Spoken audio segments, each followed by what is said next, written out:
¿Cómo están, amigos? Nos encontramos acá en la histórica Casa de los Maestros, la Escuela Superior de Formación de Maestros Mariscal Sucre, donde se realiza el encuentro del Magisterio Rural Boliviano rumbo al Congreso Plurinacional de Educación. Y acá nos encontramos con una gran sorpresa, el profesor Bruno Apaza, histórico dirigente de la Confederación del Magisterio Rural, también dirigente de la Central Obrera Boliviana. Qué gusto volverlo a ver y tenerlo acá en Chuquisaca, en Sucre, la capital. ¿Cómo está, profe?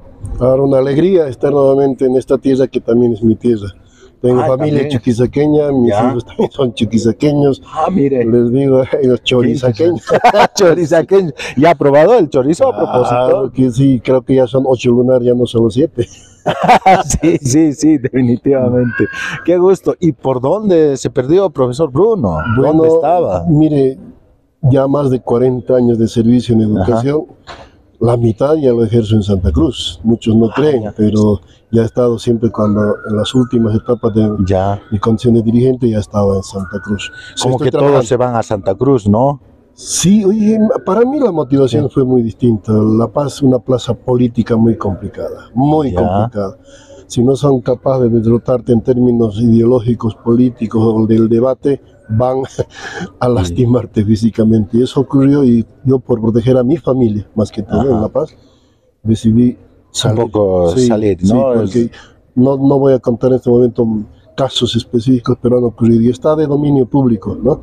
Entonces... Claro. Se me viene a la memoria, ¿qué pasó en la Central Obrera Boliviana? Parece que fue cuestionado una firma, ¿no? Precisamente. A ver, cuéntenos un poquito eso, porque de repente... Yo era dirigente, secretario de Educación. Eso nos corresponde al magisterio, ¿no? Y en una reunión de comité ejecutivo recibimos informe de la Comisión Económica. Y el ejecutivo en ese caso, en ese momento era Guido Mitma, y nos planteó un posible acuerdo que habían intercambiado, ¿no?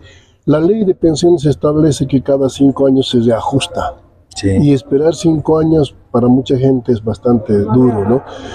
Y Guido hemos planteado la idea de un reajuste anual. ¿A qué bien? Si en 5 años se reajusta 1.000, 1.200, se divide eso entre 5 años, sale más o menos 300 bolivianos. Y me dice, estamos a punto de lograr eso, pero va a tener la ventaja de que no vamos a esperar 5 años, sino cada año. Nos parecía bien, ¿no? Pero aún así el comité ejecutivo debatimos mucho, no hubo un acuerdo unánime. Entre ellos yo tampoco estuve de acuerdo, no porque no esté bien la táctica, porque conociendo al entonces ministro de Economía, yo dije, este señor no nos va a cumplir nunca. Arce estaba, ¿no? Arce estaba. Entonces, conociéndolo a él, porque ya tuvimos roces con él tiempo entonces no estoy de acuerdo, pero obviamente será por el respeto y el cariño que tenía Guido conmigo. Al día siguiente me llama, me dice, venite, quiero charlar. Fui a la oficina, conversó, me dijo, apóyame. Quiero que me apoyes, es importante tu apoyo y tu firma para enviar esto al Ejecutivo, porque si nos tardamos más, se van a cesar en no reconocer. No nos dimos cuenta, mío, que era una trampa. Y firmó. Y firmé yo. Y, mire, firmé más o menos a las 10, 11 de la mañana. A la 1 de la tarde, el ejecutivo de mi sector entonces, Freddy Mamani. Freddy Mamani estaba como ejecutivo de la Comer, ¿no? Ahí dice traición. Claro, recordamos eso, ¿no? Traición. Me sorprendió, dije, ¿qué pasa? Es que había sido una estrategia muy bien tejida. Al gobierno de Arce no le dejamos meter uña a pensiones. Él nos planteó 150 millones de dólares de préstamo a los agropecuarios del Oriente. Y yo le dije, los agropecuarios del Oriente, entre ellos se deben la suma de 500 millones de dólares. Y usted está queriendo prestar a un grupo de empresarios que tienen préstamos, están queriendo resolver sus temas, no le admitimos. Y así, y hoy transcurren los años que es de pensiones del fondo. Le metieron mano, hasta que le metieron mano. Entonces, cuando propiciaron, gracias a esa firma, nos difamaron, no tantas cosas. Bien, culminamos nuestra... A partir de ahí, ¿la Confederación le declaró enemigo del Ministerio Rural o qué pasó? Hubo un ampliado nacional de la COP realizado acá, en la sede de Fabril. Y se explicó, hubo críticas, ¿no? Pero no hubo más nada, críticas. No satisface, ¿no? No hubo nada. pero a nivel interno Freddy Mamani propició un juicio, un proceso sindical contra mi persona. Desde el tribunal. Sí. Yo le dije, no tiene intuición, yo soy dirigente nacional de la COP y el Tribunal de Honor de la COP es quien tiene que juzgarme. Claro, no porque ha firmado siendo parte del comité ejecutivo de la COP. No de es la una acción que se ha hecho dentro de la COP, más, pero la CONMER procedió a claro, es más, no hubo procesarlo. No hubo rechazo. Pero ya. No hice mayor problema de aquello, dije, va a ser difícil que yo quiera explicar esto, admito tal vez mi falla, pero no fue una falla intencional ni mucho menos, sino en la esperanza de querer reajustar anualmente y no esperar 5 años la renta de pensión. Y si se hubiera aprobado los 300, hubiéramos alcanzado un monto mayor del que él logró. Yo saludé con mucha altura el logro del señor Freddy Mamani. ¿Qué logró? En el acuerdo interno como partido que tuvieron, logró evidentemente reajustar la renta en 1.200 bolivianos. Lo logró, yo lo felicité, porque al fin y al cabo, un trabajador de base no está mirando si se pelearon los dirigentes que uno es el otro, no, está mirando si tiene mejora en su ingreso, en su renta, lo que hoy, por ejemplo, no ocurre. Entonces yo felicité y me dije, bien, en política hay que saber ganar y perder. Bueno, por lo menos me ganó. Siendo parte del gobierno, por lo menos logró eso, ¿no? Logró eso, pero a la postre, a costilla de qué, a costa de qué, de que el gobierno, habiendo dado ese reajuste a la renta de los jubilados, le metió mano, despidieron gerente y todo, tuvo puertas abiertas para meter en mano, y hoy, pensiones lo maneja a arbitrio el Estado. Nuestros ahorros, que ya son miles y miles de dólares, ¿dónde están? Qué terrible, ¿no? Entonces, a la postre se descubre, se destapa la olla este señor, actuó, obviamente, sacó un beneficio para los jubilados, pero actuó por beneficio más de un partido y de un gobierno. Y hoy estamos sopesando, digamos, los efectos de aquello, porque 25, 26 mil millones de dólares son números. Efectivamente, si vemos ahí, si está ahí la plata, no existe. Entonces, y el país hoy está con arce a la cabeza. Sí. No, entonces, fue un momento histórico de aprendizaje también para mí, ¿no? Yo no puedo condenar más a nadie, al señor Mamani, pero hoy ya el ajetreo, la posición, la actitud del señor Mamani hoy dista mucho de la función de un otrora dirigente de los trabajadores, ¿no? Ajá. Por ello decidió un poco de repente dar su espacio y alejarse un poco, ¿no? Del panorama político usted. No, yo cumplí y me lo dijo mi ejecutivo en Santa Cruz, profesor, lo llamo, sí, con mucho respeto, me dice, si yo no cumplo esto, a mí me van a sancionar. ¿Cuál es el tema? Que él era el obligado, por norma estatutaria, a entregarme la resolución de suspensión por 5 años de mi actividad sindical. Ajá. Y el ejecutivo entonces era un compañero Andrés Guaita. También a Guaita lo procesaron, etcétera, etcétera. Yo le dije, Andrés, no te das problema, cumple, yo recibo, te estoy informando, estoy recibiendo y voy a acatar. Equivocado o no, yo voy a acatar. Habrá tiempo para que yo demuestre cuál ha sido la cosa. Pasó el tiempo y les mandé una nota y me levantaron la suspensión en el Congreso anterior, dejando Guaita la Secretaría Ejecutiva y viniendo los nuevos que están ahora. Entonces, explicar, yo quisiera que ellos expliquen por qué. No hay más que miramiento que a veces hay entre dirigentes. Yo soy histórico dirigente y yo tenía que haber sido el ejecutivo de la Confederación juntamente con Freddy Mamani. Él por La Paz, yo por Santa Cruz. Ese era. Y yo me di cuenta en Santa Cruz y dije, hermanos, jamás voy a interferir. Si ustedes tienen una posición mayoritaria en el país, adelante, liceo. Y vino otro compañero por Santa Cruz para ser ejecutivo. Pero actuaron muy mal, le digo, muy mal. Nosotros jamás, yo tengo historia dentro de la Confederación frente a rúbricas que se hizo con los gobiernos pasados, nunca castigamos de este modo. Discutimos profundamente. Eso también me llevó digamos, efectos negativos con mi federación de origen, que es la Federación de La Paz. Nunca aprendieron ellos, no, a quien se equivoca, Huasca, como es en La Paz. Terrible, nunca entienden. Entonces, pero yo dije, no se trata, nosotros no estamos hablando solo del magisterio paseño, estamos hablando del magisterio nacional, y es diferente la cosa. Ahí estaba el histórico dirigente Fred Núñez, que ya murió también, y otros dirigentes que ahora ya en paz descansen, hubieron firmado sendos acuerdos sin consenso general, pero debatimos. Pero logramos, yo les digo, compañeros, nuestra lucha logró generar esta etapa de cambio, el 2002, 2003 hasta el 2005, 2006, con un nuevo gobierno, etcétera, logramos. Nosotros fuimos los principales actores ahí, la Central Obrera también, mas no fuimos los únicos, ¿no? Pero ahora este evento está diciendo, ¿qué pasó? Tenemos una nueva ley, ¿qué pasó? Antes de eso, a ver, de repente la coyuntura política, ¿no? En un momento en el que el MAS de alguna manera conquistaba, ¿no? A las dirigencias de los distintos sectores, y ahí de repente se daba la competencia, ¿no? Entre los dirigentes de quiénes van, quiénes no van, y todo eso. Hoy, a ver, haciendo un análisis, hoy que el MAS está dividido, ¿cómo están las dirigencias? Sin duda, los trabajadores somos de formación marxista, así de claro, ¿no?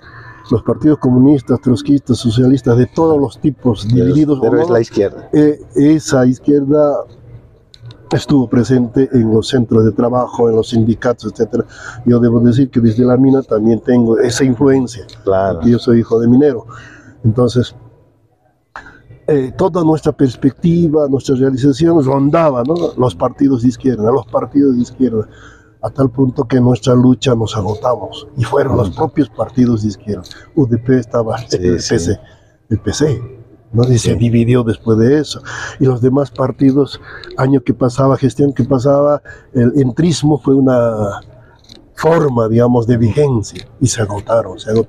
Ya nos replicaron las estrategias de entrar a formar cuadros en los sindicatos, ni siquiera en los centros mineros ya, ¿no? Entonces se alejaron.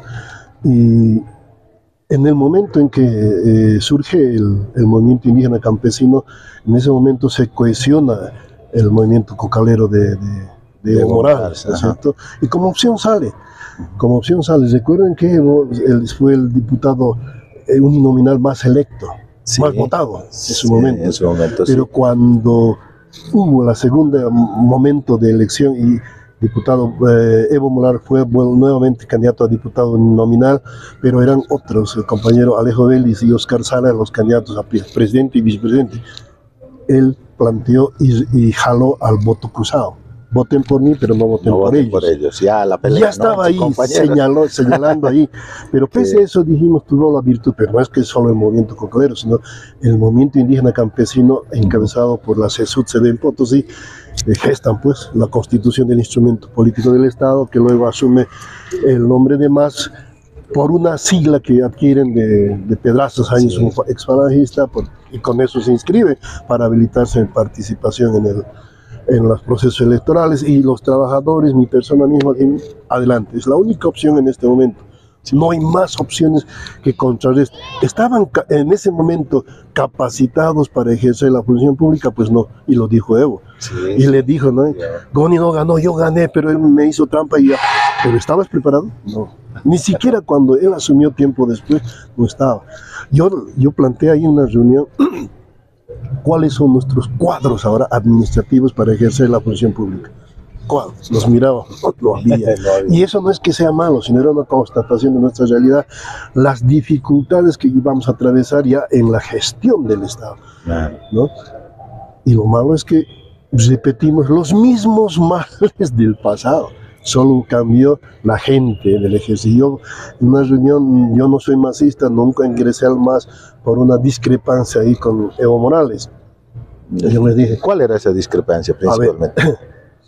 La principal discrepancia con Evo Morales fue la construcción de un partido, pero que represente de verdad, genuinamente, a los distintos sectores.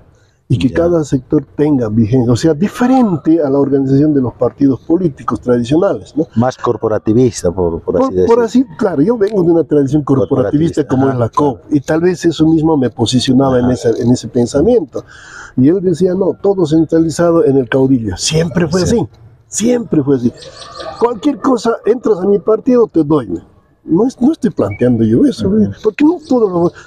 Si votaron por él un 50% y más en su primera gestión, no porque la mitad de la población boliviana era masista, no, porque estaban cansados del modelo neoliberal, del modelo neoliberal y sus representantes políticos. Esa discrepancia me permitió decirles también, yo no peleé por cambiar el color de la piel de mis opresores, no peleé por cambiar el apellido de los que están ahora. No, y eso es una tremenda contradicción con ellos, porque hoy lo que hicieron es, sí, hay actores sociales nuevos, sí, el campesinado está ahí, los movimientos indígenas sociales están ahí, pero un poco alejados de su esencia inclusive, pero repitiendo los mismos males del modelo anterior. Los mismos males del gobierno neoliberal. Incluso, los mismos, ¿no? Y peor inclusive. Qué terrible. Bueno, a ver, ahora abordemos el tema de educación. Profe, ha participado del Congreso Educativo del 2006, a ver, sí, un balance en aquel año. Me dijeron que usted debía asumir la presidencia del Congreso, sí, en ese año, pero que la rechazó. ¿Qué pasó? No. En julio de 2006 ya fue también aquí, ¿no? Acá en Sucre también. Histórico, ¿no? Mire que... Y vinimos acá con un proyecto, sí, proyecto podemos decir, pero en base a la comisión educativa del Congreso de la COP, que fue semana antes, ya, en La Paz. Y ahí se elige Pedro Montes como ejecutivo, y cuando yo doy informe digo, la Central Obrera Boliviana tiene en estos instantes peso político, peso institucional, representatividad, por lo tanto, la cabeza de la compañero Pedro Montes va a ir a Sucre a asumir la presidencia del Congreso Educativo Nacional. Ya. Entonces, eso fue, ahí están. Pedro Montes, entonces estaba propuesto para... Era el respaldo mayoritario, excepto los maestros urbanos, que siempre manejaron su proyecto aparte, ¿no? Y alguna otra resistencia del sector privado de educación, alguna iglesia, o recelos también en algún sector social empresarial, en fin, pero ese fue. Llegado acá, a mí me eligen. ¿Por qué me eligen? Ya, porque el ¿por compañero... qué se cambia, Pedro? Yo vengo como jefe de delegación, digamos, ¿no? De los trabajadores nucleados en la COP. Y yo informo, y la comisión lo sabe, ya llega Pedro Montes, va a asumir, perfecto. Entonces, no se hace presente. Pedro Montes no llega. No llega. ¿Qué pasó? Viene. ¿Dónde se fue? No viene. Y ni por teléfono. ¿Da alguna explicación? No, nunca dio explicación. Se perdió nada más, así. Después, cuando acá hay el problema de los urbanos, de abandonar o de inviabilizar el Congreso, todo esto. Primero, la comisión, la delegación de la COP se reúne y dice, ya que el compañero Pedro Montes no estaba y usted era el presidente de la Comisión de Educación del Congreso de la COP, usted va a asumir. Yo acato eso. ¿Por qué no está el urbano? Porque el magisterio urbano no tenía representación efectiva en ese momento. Sus delegados habían renunciado, se habían ido. No había presencia del magisterio urbano. Entonces quedaba yo como sector educativo y lo asumí. Aparte de que el trabajo de preparación fue pues largo, no de meses, de años. Claro. Ya tenía un proyecto preparado, sí, ya tenía una propuesta. La base es esta, de esta ley es esta justamente. Ya. Y cuando acá en el salón del Coliseo, todo eso, hacemos los actos y todo, estoy yo ahí como el presidente. Entonces ya está decidido para asumir la presidencia. Ya, no Pedro Montes. Ya, no está Pedro Montes. Yo le digo a Pedro Montes, compañero, le mando un mensaje, usted tiene que venir y asumir. Está bien, a mí en su ausencia sí, yo asumo, pero usted tampoco me contesta. Cuando el magisterio urbano hace abandono y problematiza, ahí sí me dice... ¿Cuál es el pretexto por el que abandonan a los urbanos? Porque se dijo que porque no le daban espacio al magisterio urbano, porque no les tomaron en cuenta en la directiva. ¿Fue eso el pretexto? Es pretexto, ¿no? El asunto... La realidad es que no estaban bien organizados y no tenían propuesta. Sí, ellos podían haber asumido desde la vicepresidencia, pero acá no se les dio. Ese fue la figura uno. Pero el tema era inviabilizar porque no pudieron incorporar sus puntos centrales en el proyecto de ley y avisoraban que la alianza en el marco del nuevo pensamiento político vigente ya con el gobierno del MAS iba prácticamente a invisibilizarlos a ellos, ¿no? Pero resulta que ahí Pedro Montes sí me llama y me da la instrucción de retirada. Mire, entonces eso es por vez primera que yo estoy acá avisándonos de esa novedad, ¿no? Y resulta que tiempo después Pedro Montes y alguna gente me decía, Bruno pasa masista, me quisieron sacudir así, masista. Yo le dije, no soy. Y resulta que tiempo después, mire, tiempo se requiere para comprobar quién es masista, senador Pedro Montes, claro, y muchos otros dirigentes. Pero, no pero solo en eso, ese momento le ordenó sí, que se retire, no solo eso, que abandone el no Congreso. Solo eso, después de que el Congreso, con mi salida y la asunción del compañero Carlos Paredes, ejecutivo del Magisterio Rural, ya ¿En cómo sube él? En ese plazo mío. Y ahí yo converso ligeramente con los... Como ya había un acuerdo de trabajo desde La Paz, claro, había el reconocimiento al Magisterio Rural. Y de ahí que él, también soy maestro rural, claro, se le concede al Magisterio Rural asumir la presidencia, y Carlos era ejecutivo nacional, por lo tanto él asume efectivamente la presidencia, ¿no? Entonces, y quienes salieron en eso, y yo me reuní con los urbanos acá en Sucre, en distintas sedes, no, y me amenazan, y obviamente ahí es donde yo debo explicar mi situación, mi decisión personal, ¿no? Cuidándome también, donde dicen expulsión. Bueno, y a nivel de la COP pueden lograrlo, pero a nivel del magisterio no creo. Pero para acatar lo que ustedes, o para acceder un poco a lo que están pidiendo, yo voy a dejar la presidencia. Pero ojo, ustedes vuelvan, debatamos. Nunca quisieron hacerlo. Entonces yo informé a la delegación, le dije a los otros sectores, los representantes directivos de la COP sí vamos a hacer dejación por una instrucción superior que tenemos de La Paz, pero el resto de los sectores va a quedar.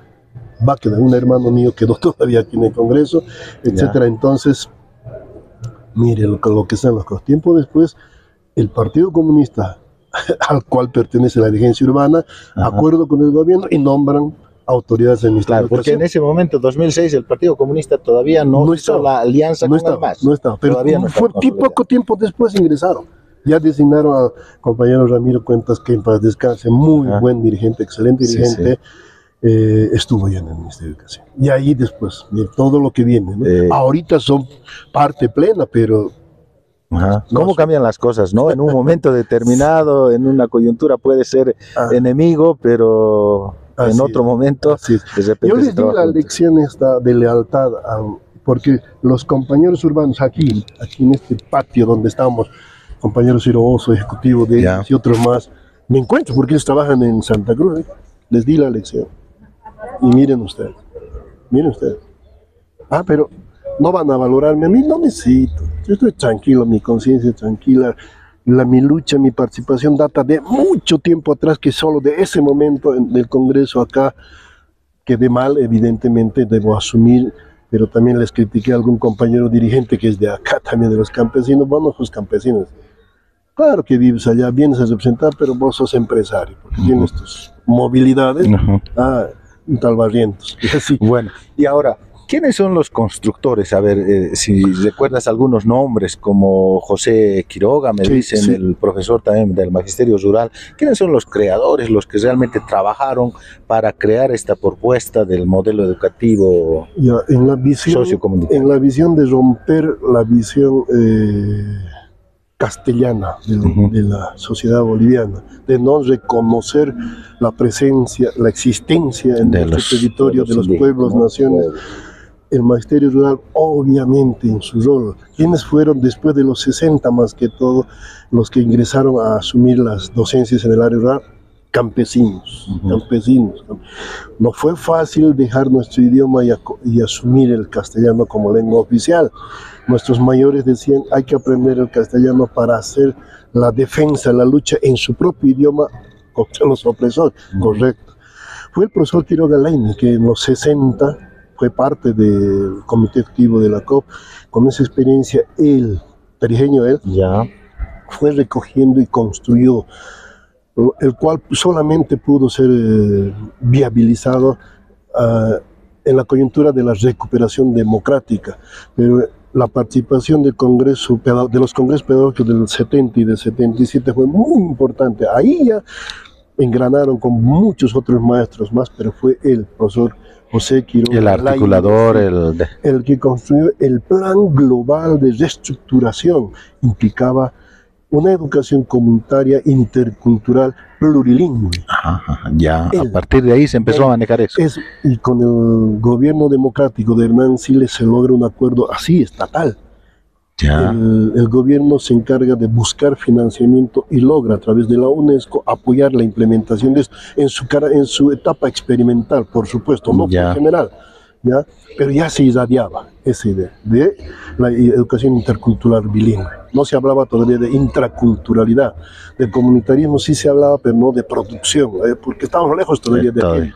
Entonces se logró construir un equipo de maestros de base a cuales se los capacitó, se los envió a Tarija, a Colombia, y fungieron funciones en niveles estatales, creados específicamente para la implementación del plan global.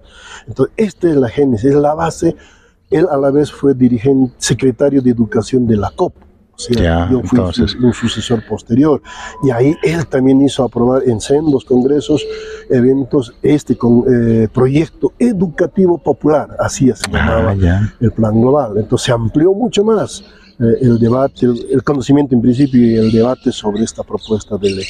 Se concluyó en un momento bien difícil, porque la ODP, ya sabemos que políticamente cayó, vino un gobierno de derecha, se terminó un gobierno de derecha, periodo neoliberal, terminó el 6º año en las escuelas experimentales y nunca más. Ahora la 1565 todo tomó algunos aspectos que ya había trabajado, ¿no? Este proyecto del plan global. El bilingüismo. Hay algunos elementos. El otro elemento central en el plan global está la modalidad multigrado. Multigrado, Las escuelitas, yo todavía, ahora hay nuevamente, esto es increíble, ¿no? El maestro llegaba, pero tenía niños de distinta edad, y se fue construyendo el panorama multigrado. Multigrado, Y ahí se construyeron metodologías, hubieron programas, cartillas, todo, se hicieron muchas de estas cosas, ¿no? Eso también lo validó la 1565, pero ya con una nueva misión. La misión y la visión era la del 55-6, ¿no? Donde decía el código, hay que castellanizar al hombre de campo para hacerlo activo en la sociedad y buen consumidor. Listo, eso nada más. Entonces, el tema es que la 1565 miraba con absoluta reticencia la concepción comunitaria intercultural. Ellos me decían, miramos la educación, la calidad de la educación a través de eficiencia, efectividad, competencias y producto. Claro, de manera que el estudiante al final logre ser insertado a la sociedad, ¿no? Exacto, es la inserción, ¿no? Y no la consolidación de su cultura, de su ser como tal, individual y colectivamente. Entonces, todo esto ya te darás cuenta, fue base para ir trabajando poco a poco en condiciones muy difíciles. Pese a la presencia del periodo neoliberal, muy duro. El proyecto continúa y finalmente cambia, cae el modelo neoliberal, se viene una nueva etapa y ahí termina de consolidarse este modelo educativo. Y este modelo ha sido base para la construcción y consolidación de la nueva constitución política del Estado. Ni la constitución, mucho menos la ley hoy han sido cumplidas. Este es el debate de hoy. Ahora, vámonos a eso, ¿no? Ahora, 14 años después ya con la ley 070, 2024, ¿cómo estamos? ¿Cuánto se ha cumplido de este proyecto, de este modelo educativo? Al igual que la Constitución, 18 años de del anterior Congreso acá. Después del Congreso fue dura la tarea para consensuar entre los distintos sectores. Los urbanos seguían con su misma línea, muy difícil. Se hicieron concesiones para que se logre consensuar la aprobación de la nueva ley. La ley se aprueba en el 2010 y en la sede nuestra en La Paz, la Confederación de Maestros Rurales, a exigencia nuestra, porque ya estamos cansados de la exigencia de los maestros urbanos de algún otro sector. Vamos a la aprobación y lo aprueba y lo promulga el presidente Evo Morales en nuestra sede. Ahora, la Constitución también, no es lo que sale de acá, sino hacen en Oruro y tantos arreglos, etcétera, que yo digo, hoy ni la Constitución y menos la ley 70 ha sido cumplida plenamente, y acabo de decir. ¿Cuál es el porcentaje que le asignaría en cuanto al cumplimiento? No soy tan bueno en porcentajes, pero mire, decirle esto, la ley establece como un derecho humano fundamental y irrenunciable. De todo, desde los niños que están en la familia hasta las personas de tercera edad. si la inicial es obligatoria, porque se admite cada año que los niños ya, no importa si no han cursado el kinder, el inicial, Sí. ya entran nomás a la primaria. Eso es renunciar al A ese derecho. ¿No ve? Y el gobierno se lava las manos y ya no financia como debiera ser el nivel inicial, que es la base de todo el sistema educativo. Y los maestros lo saben, saben pero perfectamente, nos quedamos callados, nadie protesta. No, me parece es gravísimo, y ahí con eso te digo, ¿qué porcentaje después? Todos los niños del inicial pasan a la primaria y a la secundaria, entonces pues un porcentaje importante que no se cumple. Ahora, al margen, los conceptos centrales, por ejemplo, y este es un tema de debate, de hacer al nivel primario un nivel de trabajo comunitario vocacional, es decir, que ahí hay que auscultar y fortalecer las tendencias, las ideas de vocación para la incorporación al mundo, a la sociedad de los niños. Y la secundaria, consolidar la formación productiva, obviamente diversificada, ¿no es cierto? Y esto implicaba un sustento, un apoyo financiero del Estado fuertísimo. No lo han hecho. No lo han hecho. Otros que también, el ministro Pazzi, por ejemplo, que fue el que estaba en ese momento, decía, hay que cambiar la estructura. No esta, como la que está vigente hoy, 2 la inicial, 6 en la primaria, 6 en la secundaria. Planteaba otro tipo de estructura, de tal modo que 4 años, él decía, o 2 últimos, estrictamente productiva, especializada para que el bachiller se inserte al mundo laboral y para, a la vez, con esa su formación, ingrese a la universidad. Ya verás cómo ahí la universidad pone atajos, ¿no es cierto? Ajá. Entonces, no se ha cumplido, no solo desde la parte financiera, sino también organizativa, ¿no? Organizativa y pedagógica, pues porque cómo se han construido los contenidos curriculares en esta etapa de pugnas todavía, pues, ¿no? Sí. No lo aceptan, no, ¿cómo? Claro, yo también digo críticamente, en Santa Cruz nos dicen guaraní, eso funciona en el espacio territorial guaraní, perfecto, y el resto no es guaraní. Incluso hay territorios donde podríamos decir que la lengua materna es el quechua. Y ahí se tiene que respetar. Por la migración. Dice, ahora, claro, algunas normas últimas dicen, sí, se reconoce ahí, si hay presencia, es esa. No, pero ahí las autoridades repiten, no, esto es declarado guaraní y obligatorio. No tiene sentido aquello. Entonces, nada de esto se ha cumplido. El BTH, el PCP que hablan acá, son rótulos, son eslogans que lamentablemente no se han podido ejecutar o son complicados de ejecutar, porque por ejemplo los maestros dicen el PCP está bien, ¿no? El proyecto socioproductivo, pero qué difícil implementarlo, por ejemplo en las zonas urbanas, sobre todo cuando no hay involucramiento de la sociedad en el ámbito educativo, porque nuestra sociedad sigue siendo capitalista, ¿no? Si bien el modelo es desde la izquierda, esa visión socialista, pero la realidad te dice no, somos nomás capitalistas. ¿Qué hacemos a eso? Hay mediciones a ese respecto que se han publicado. Es verdad que a nivel de las zonas concentradas, las ciudades, hay un concepto negativo de la ley. En las zonas provinciales, rurales, hay un concepto favorable de la ley. Pero esto, por eso te digo, la ley establece una línea. En esa línea debió tener participación permanente de los actores principales, y en este caso de los maestros. No participamos, y aquí la dirigencia pasada tendría que decir hasta qué punto participaron, hasta qué fueron los temas difíciles de consenso, etcétera, para seguir sosteniendo la ley, ¿no? O la cambiamos. Entonces, es verdad que en las ciudades, y que el dato de los resultados del censo último que hemos tenido, está generando bastante debate, nos muestra nomás pues que hay una tendencia a la urbanización, a la migración, pero lo que no te dice, serán posteriores informes, cuál es la situación económica de la población de estos grandes centros súper concentrados en población. ¿Cuál? Porque nosotros vemos en las ciudades, el bachiller no tiene opción a nada. El profesional académico que egresa de las universidades está de taxista, pues. Eso lo vemos, entonces ha fallado algo. Este es el periodo, mira, más centralizado de las gestiones del gobierno. Te hablan de autonomía, no se ha cumplido. Todo se concentró, y hoy podemos constatar, no solo las gobernaciones, no solo las alcaldías, los ministerios no tienen poder.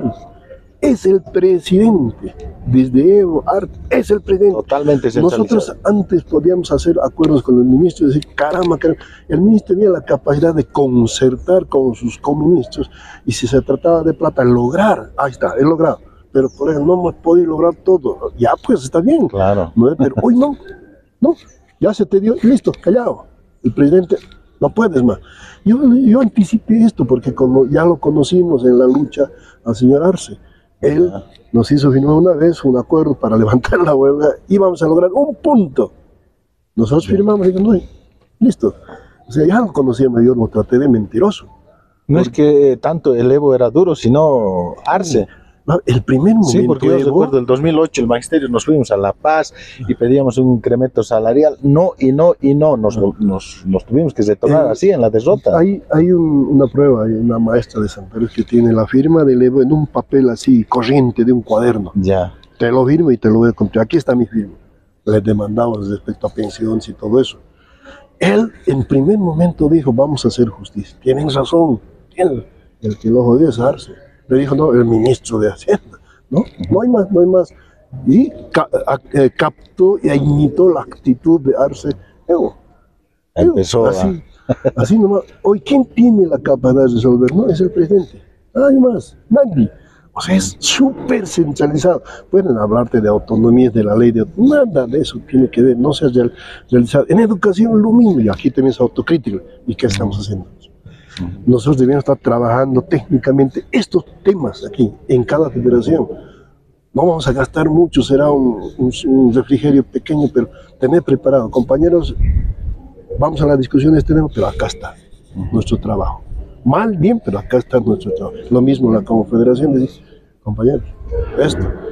Entonces, hay críticas y autocríticas que realizar también sobre el tema educativo muy profundo y hoy el contexto es distinto. Esta es una oportunidad grande para este Congreso, es una oportunidad que podemos aprovechar para lograr que la educación salga adelante. Es una oportunidad para poner en el debate el cumplimiento o no de la Ley 70 y las obligaciones incumplidas de parte del Estado y distintos niveles de autoridad. Es un momento de poner en el debate también la actitud, la labor de los propios maestros, individual y colectivamente hablando. No, los maestros no somos muy pasivos, nos quedamos a cumplir y mire, yo constantemente voy repitiendo, ¿de qué sirve cada gestión institucionalizar cargos cuando mi amigo, mi compañero o tal vez mi pariente pueda hacer, logra un cargo y cambió de actitud, cambió su impronta, ahora es administrador, ahora es jefe? No puede ser. No puede ser. Aquí, porque todos las autoridades de educación de estos últimos tiempos son maestros. Sí, se ha avanzado bastante en eso, ¿no? Pero eso es simplemente presencia nominal. Y no refleja, ¿no? El trabajo, el producto. Y la superación de los males que todavía llevamos en educación no refleja. Y se ponen a repetir los males que tanto criticábamos, ¿no? Exactamente, entonces tenemos que hacer acuerdos, los maestros mismos. Si el BTH o el PSP no funcionaron, en algunos momentos, en algunos espacios territoriales hay muestras de que funcionó, pero eso es un esfuerzo de grupos de maestros o alguna autoridad, algún alcalde que le metió, comprendió, le metió el otro, pero son lunares, pero que hay que rescatarlos, fortalecerlos, y hacer, pero eso es producto de abajo, no solo exigencia, ¿no es cierto?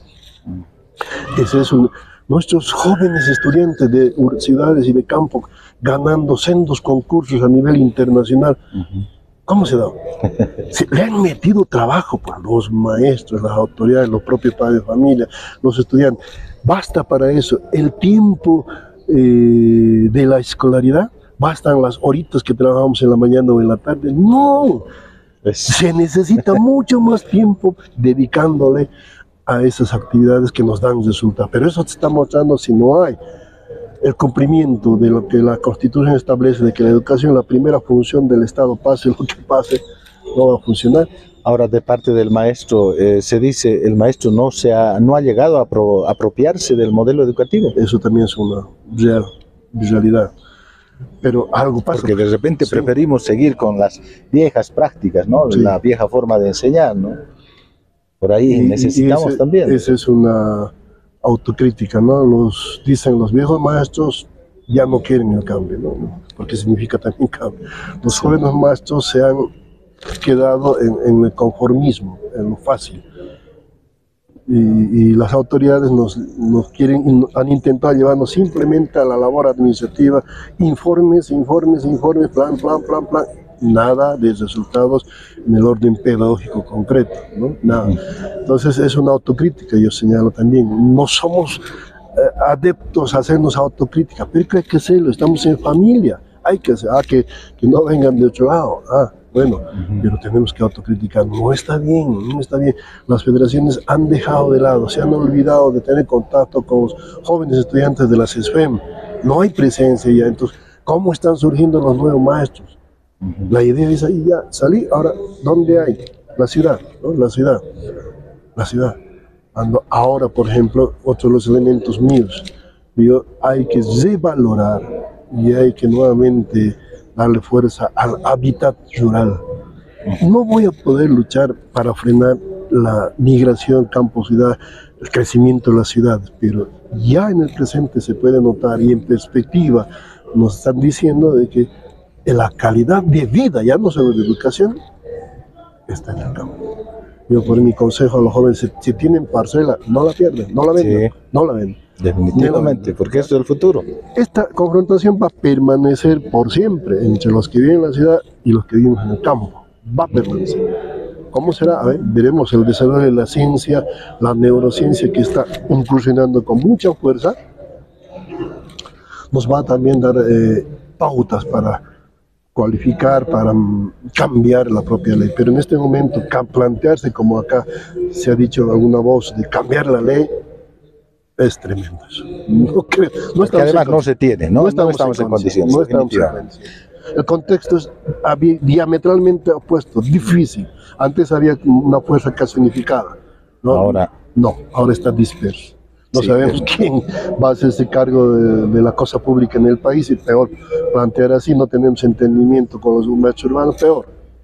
Sí, definitivamente. Bueno, realmente es muy aleccionador el poder conversar, ¿no?, con Bruno Apaza. Sabe, conoce mucho por la trayectoria que ha tenido, y bueno, esto realmente nos llena, ¿no?, de mucho. Podemos despejar muchas dudas y a partir de ello también reflexionar sobre no solo la realidad educativa, sino también la realidad política que vive nuestro país en este momento. Profesor Bruno, fue un gusto tenerlo acá en el programa Senda Educativa y Desafíos en Educación. Muy agradecido a ti, y yo quiero aprovechar estos últimos momentos para agradecer en esta mi última etapa al Magisterio Rural Boliviano. Si soy algo es por ellos. Sí. Y claro, puntualmente mi primera etapa al Magisterio Paceño, con todas sus bemoles, pero me guió, me formó.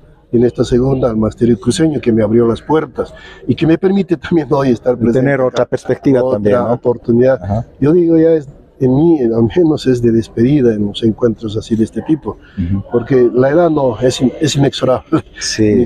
Hemos vencido la etapa de la pandemia, estamos aquí, en fin, pero seguiremos apoyando a los nuevos jóvenes, que ellos tienen que construir para su nueva lucha para cambiar el país, pero hacia perspectivas mucho más positivas, más llevaderas para la sociedad. Entonces, estamos atravesando un momento difícil en lo económico, en lo espiritual también, pero espero que estos encuentros que nos motivan y nuevamente nos impulsan a tomar decisiones, pero de lucha y de conquistas, permanezca este espíritu.